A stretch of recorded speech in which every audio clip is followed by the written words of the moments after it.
Hello guys, আসসালামু আলাইকুম। কেমন আছো সবাই? তোমরা আশা করছি সবাই অনেক ভালো আছো। আমিও অনেক ভালো আছি। তবে আজকে আমাদের থাইল্যান্ডের এটা লাস্ট ডিনার, কারণ রাত 3টায় আমাদের এয়ারপোর্টের জন্য বের হয়ে যেতে হবে। চলে যাব মালয়েশিয়া, আমার প্রিয় একটা দেশ। বলতে গেলে এখন পর্যন্ত প্রিয় বেশিরভাগ ভালো লেগেছে আমার মালয়েশিয়া। কেনাকাটার জন্য থাইল্যান্ড ঠিক আছে, সাগরের জন্য ঠিক আছে, বাট আমার কাছে মালয়েশিয়া খুব ভালো লাগে। নিজের ঘর বাড়ি ঘর মনে হয়। তো যাওয়ার আগে ভাবলাম থাইল্যান্ডে আমার প্রিয় রেস্টুরেন্টে বাংলা খাবারটা খেয়ে যাই। সবাই থাইল্যান্ডের দেশের বাইরে আসলে বিদেশি খাবার অনেক ট্রাই করে, বাট আমার বাচ্চারা দেশের বাইরের খাবার খুব একটা বেশি পছন্দ করে না।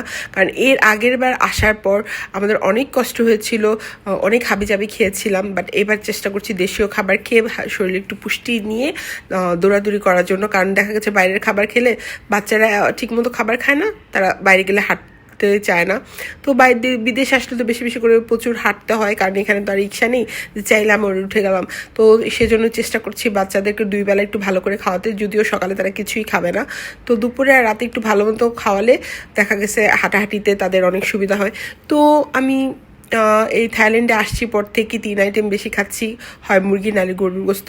তো এই দেশে গরুর গোস্তর কোয়ান্টিটিটা খুব ভালোই থাকে। আর ডিম ভুনা তো মাস্ট বি থাকতে হবে, কারণ যুবরাজের ধারণা তার শক্তির দরকার।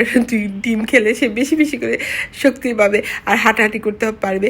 তো সে ডিম অর্ডার তার দিতেই হবে। তো আমি বরাবরের মতো বোয়াল মাছ নিয়েছি, কারণ এর আগে তেলাপিয়া মাছ, রুই মাছ ট্রাই করেছি। আমার কাছে বেস্ট মনে হয়েছে বোয়াল মাছটা। তো এখানের খাবার আমার এমনিতেই প্রিয়, তো ভাবলাম যাওয়ার আগে প্রিয় খাবারটা খেয়ে যাই। কারণ জানি না মালয়েশিয়ায় গিয়ে কী হবে, পছন্দের হোটেল পাবো কিনা, কারণ গতবার আমি কোনো পছন্দের হোটেল পাইনি। আর মালয়েশিয়ার যেখানে বাংলা দোকান আছে সেখানে আসলে আমি যাইনি। তো এবার আমি যাব, গিয়ে হয়তো বুঝতে পারবো কেমন খাবার। তো এখানে আমি মাছ টাছ সব কাছে নিয়ে নিচ্ছি, ঝোল নিয়ে এখন ডিম নিয়ে নিয়েছি। তো একটু পরেই খাবার খাবো। আর যুবরাজ মেহমিদকে খাওয়াই দিচ্ছে, কারণ তার ধারণা আমি নাকি তাকে খাওয়াতে গেলে নাকি বেশি তাড়াহুড়া করি আর মারামারি করি। তো তার ধারণা সে আস্তে আস্তে তার বাচ্চাকে খাওয়াবে। তো খাওক, আমি এখানে একটু ঝোল নিয়ে গরম গরম ভাতটা মেখে নিচ্ছি। দেখো মানে কি বলবো, এত ওদের ভাতটা একটু আঠালো আঠালো হয়, মাখার সময় খুব মজা হয়। মনে হয় কি যে কোনো সময় সবসময় ভর্তা দিয়ে ভাতটা খাচ্ছি এরকম মনে হয়। তো ওদের দেশের চালটা আমি জানি না কেন আমার কাছে খুব টেস্টি মনে হয়। আমাদের বাংলাদেশের ভাত মাঝে মাঝে তো আমি কোনো টেস্টই পাই না। তো যাই হোক, তো এখানে আমি শসা, টমেটো না সরি লেবু দিয়ে ভাত চিপে চিপে তারপর খাচ্ছি। ভয়েস দেওয়ার সময় আমার আবার ক্ষুধা লেগে গেল, কি আর বলবো, এত মজা।